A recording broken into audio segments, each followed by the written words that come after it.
So here we have it, happy people. A new motor. Well, it's not new, but it's new to me. It's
So here we have it, happy people. The new motor.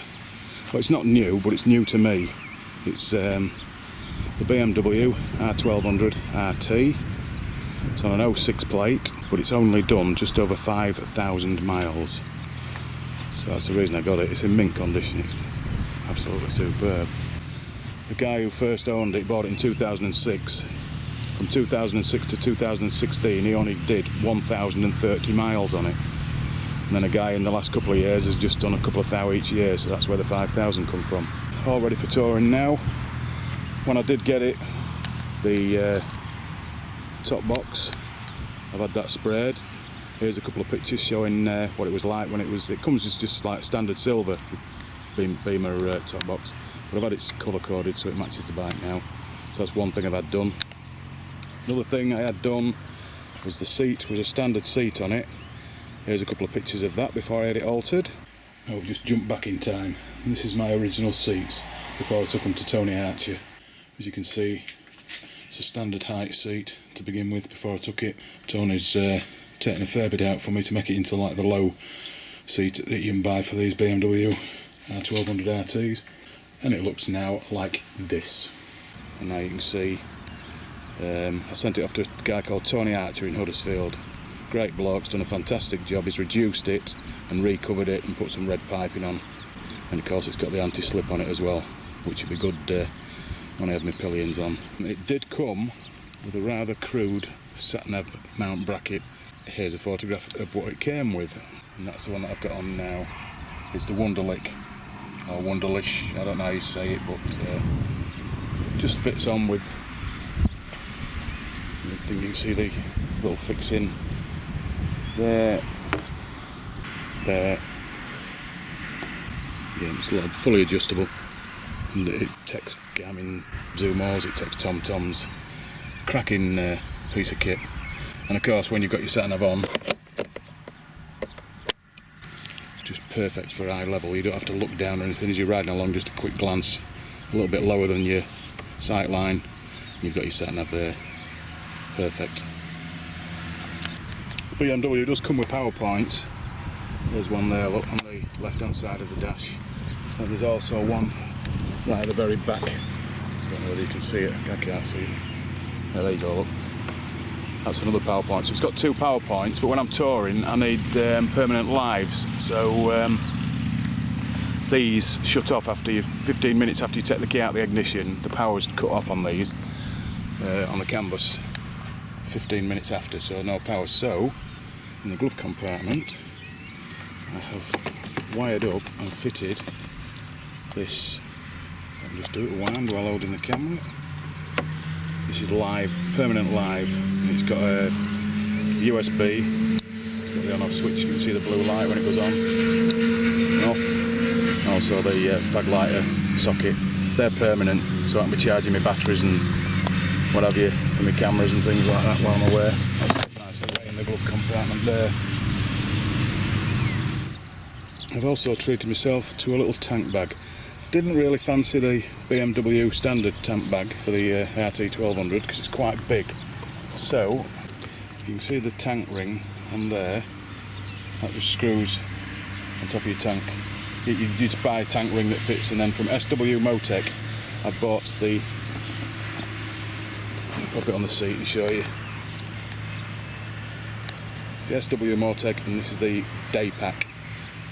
And it goes, I believe, from 5 litres and expandable to 9 litres, which is plenty for me, just to, when it clips on, just put it in position, press it on, that's it.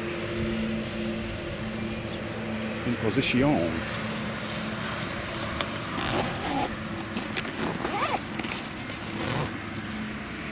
Plenty of room in there. Zip pouch at the top there, 2 little pockets either side. Just right, really, just for popping batteries in and things like that. I mean, I could actually put a lead from the power point that I showed you on the left hand side of the dash into the bag through the little hole. Front and back they've got a little hole in the SW Motec bags. So yeah, you can use it as a little charging compartment, or keep passports in and paperwork and all sorts of things. It's just perfect, the tank bag. And to release it, it just has a little drawstring. Let me get around the other side. To release it, there's a little pull cord here. Pull that and lift it off. And if you look underneath, you can see that the pull cord just pulls those catches that clip onto the tank ring. So easy to lift off, clip, unclip, clip on, put it in position, just press down of your uncle. So yes guys, that is the new motor. I'm keeping the Pan-European for now, until I know that I'm totally into this bike. Once I'm fully confident and like it and decide that it's the one for me. The reason I got it really is the riding position. If you've ever sat on a RT, it's like the BMW has built the bike around you. It's perfect, the riding position. Well, no, the main reason was the weight of the Pan-European now is just getting a bit too heavy for me when it's static to manually manoeuvre it around. I believe this is about 11 stone lighter than the Pan-European, so I can physically push this about still now. Getting on a bit, as you know. So there you are, folks. Hope you've enjoyed this little video, just to show you the new addition to my touring family. See you in Scotland, guys, or before.